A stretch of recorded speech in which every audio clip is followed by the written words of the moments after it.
Imagine you're dealing with someone who's hoarding. Now, people who are hoarding are often older or neurologically damaged, or they have obsessive compulsive disorder. But then you walk into their house and there's 10,000 things in their house. There's maybe 100 boxes, and you open up a box, and in the box there's some pens and some old passports and some checks and their collection of silver dollars and some hypodermic needles and some dust and a dead mouse. And there's boxes and boxes like that in the house. It's absolute chaos in there. Absolute chaos, not order. And then you think, is that their house or is that their being? Is that their mind? And the answer is, there's no difference. There's no difference. I could say, if you want to organize your psyche, you could start by organizing your room. If that would be easier, because maybe you're a more concrete person and you need something concrete to do. So you go clean up under your bed and you make your bed and you organize the papers on your desk, and you think, well, just exactly what are you organizing? Are you organizing the objective world, or are you organizing your field of being, like your field of total experience? And Jung believed that, and I think there's a Buddhist doctrine that nested in there, that at the highest level of psychological integration, there's no difference between you and what you experience. Now you think, I can't control everything I experience, but that's no objection, because you can't control yourself anyway. So the mere fact that you can't extend control over everything you experience is no argument against the idea that you should still treat that as an extension of yourself. So you could say, let's say you have a long-standing feud with your brother. Is that a psychological problem? Is that him? Is it a problem in the objective world, or is it a problem in your field of being? And it's very useful to think that way, because you might ask, what could you do to improve yourself? Let's step one step backwards. The first question might be, why should you even bother improving yourself? And I think the answer to that is something like, so you don't suffer any more stupidly than you have to. And maybe so others don't have to either. It's something like that. There's a real injunction at the bottom of it. It's not some casual self-help doctrine. It's that if you don't organize yourself properly, you'll pay for it, and in a big way, and so will the people around you. Now, and you could say, I don't care about that, but that's actually not true. You actually do care about that, because if you're in pain, you will care about it. And so you do care about it, even if it's just that negative way. It's very rare that you can find someone who's in excruciating pain who would ever say, it would be no better if I was out of this. Pain is one of those things that brings the idea that it would be better if it didn't exist along with it. It's incontrovertible.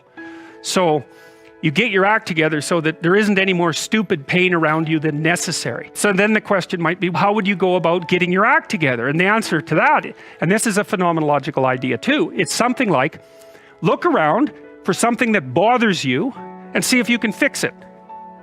So now you think, let's say you can do this in a room. It's quite fun to do it just when you're sitting in a room, like a room, maybe your bedroom. You can sit there and just meditate on it and think, okay, if I wanted to spend 10 minutes making this room better, what would I have to do? And you have to ask yourself that, right? It's not a command, it's like a genuine question.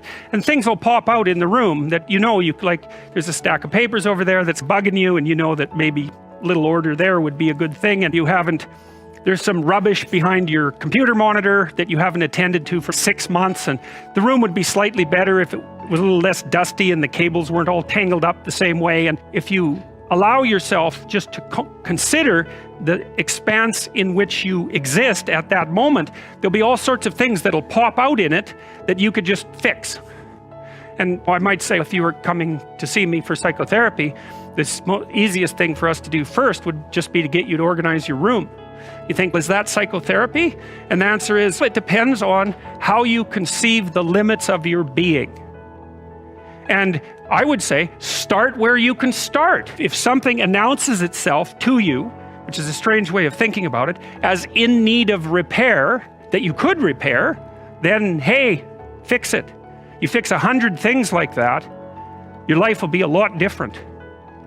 Now, I often tell people too, fix the things you repeat every day, because people tend to think of those as trivial, right?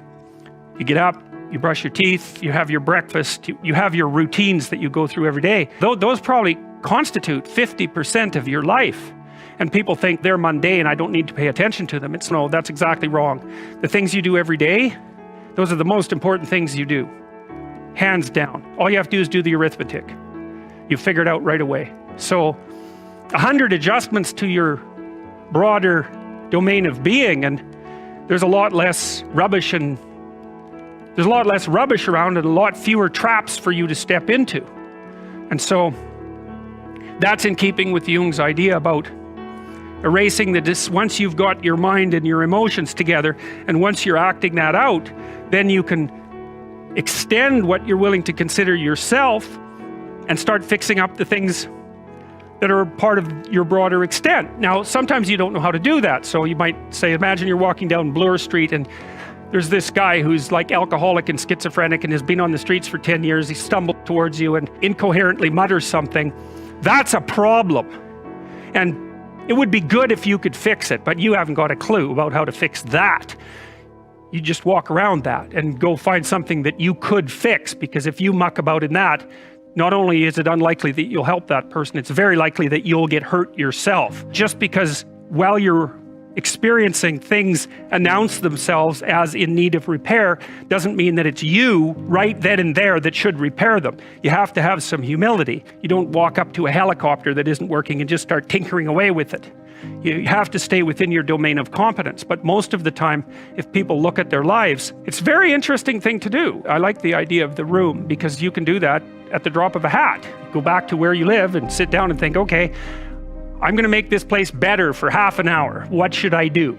And you have to ask, and things will just pop up like mad. And it's partly because your mind is a very strange thing. As soon as you give it a name, a genuine aim, it'll reconfigure the world in keeping with that aim. That's actually how you see to begin with. And so if you set it a task, especially, you have to be genuine about it, which is why you have to bring your thoughts and emotions together, and then you have to get them in your body so you're acting consistently. You have to be genuine about the aim, but once you aim, the world will reconfigure itself around that aim, which is very strange, and it's technically true.